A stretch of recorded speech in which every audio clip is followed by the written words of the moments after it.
Welcome to 99 world. Screen पर दिख रहे सारे प्रोडक्ट्स सिर्फ 99 रुपीस में। हेड ऑफिस नियामत कॉम्प्लेक्स, बेगम बाजार, हैदराबाद। फ्रेंचाइज के लिए स्क्रीन पर दिए गए नंबर पर कॉल करिए।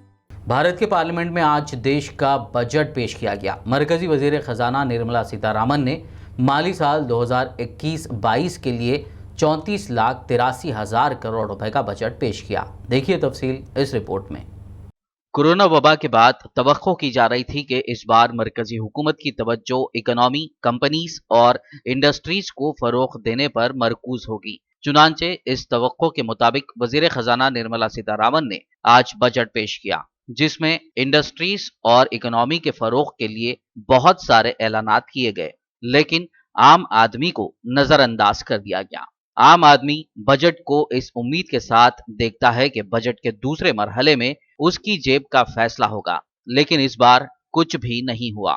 वजीर खजाना ने सीनियर सिटीजन्स को कुछ रिलीफ दी है। अब 75 साल से ज्यादा उम्र के अफराद को इनकम टैक्स रिटर्न नहीं भरना होगा, यानी जिन बुजुर्गों की आमदनी का जरिया पेंशन या इंटरेस्ट इनकम है, उन्हें अब रिटर्न फाइल करने की मुश्किल उठानी नहीं पड़ेगी। Relief to senior citizens. I begin my direct tax proposals by offering my pranam to our senior citizens. Many of them, despite having foregone several basic necessities of their own, have strived to build our nation. Now in the 7th year of independence of our country, when we continue our endeavor with renewed vigor, we shall reduce compliance burden on our senior citizens who are 75 years of age and above. For senior citizens who only have pension and interest income, I propose exemption from filing their income tax returns.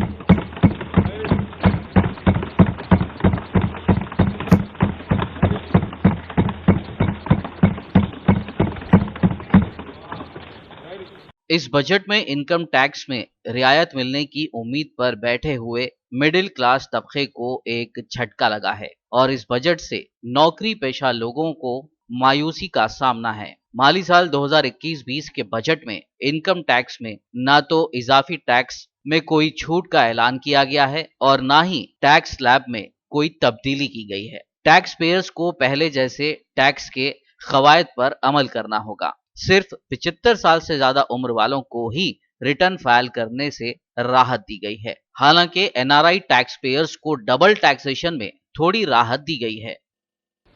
Relaxations to NRI. When non-resident Indians return to India, they have issues with respect to their accrued incomes in their foreign retirement accounts. This is usually due to mismatch in taxation period. They also face difficulties in getting credit for Indian taxes in foreign jurisdictions. I propose to notify rules for removing their hardship of double taxation.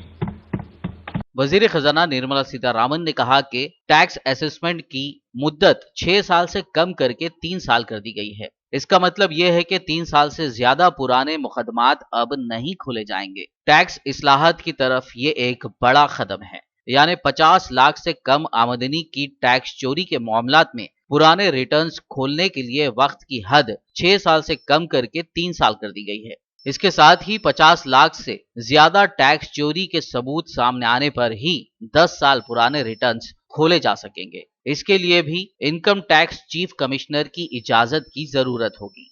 हालांकि एक बात जो बिल्कुल साफ है वो ये है कि आम आदमी को इनकम टैक्स में कोई राहत नहीं दी गई है। अपने बजट तकरीर की शुरुआत करते हुए गुरु रविंद्रनाथ टैगोर की शायरी का जिक्र करते हुए निर्मला सीतारामन ने कहा कि I borrow the words of Rabindranath Tagore. Faith is the bird that feels the light and sings when the dawn is still dark. Faith is the bird that feels the light and sings when the dawn. भरोसा उस चिड़िया की तरह है जो रोशनी का एहसास करते हुए सुबह होने से पहले ही चहचहाना शुरू कर देती है। इसी तरह हमें भी मुश्किल वक्त में उम्मीद का साथ नहीं छोड़ना चाहिए। वजीर खजाना निर्मला सीतारामन ने अपनी बजट तकरीर के आगाज पर ही ये वाजे कर दिया कि हुकूमत हर सूरत में ग्रोथ को बढ़ावा देने के लिए तैयार है। उन्होंने 2 बातों की तरफ तवज्जो दिलाई, कोरोना वायरस से लड़ने में सरकार की मेहनत और खर्च, और दूसरा आम लोगों के जरिए झेली गई मुश्किलें। इससे ऐसा लगा कि आम लोगों को भी कुछ मिल सकता है, लेकिन बजट खत्म होने पर ये उम्मीदें भी अगले साल के लिए टल गईं।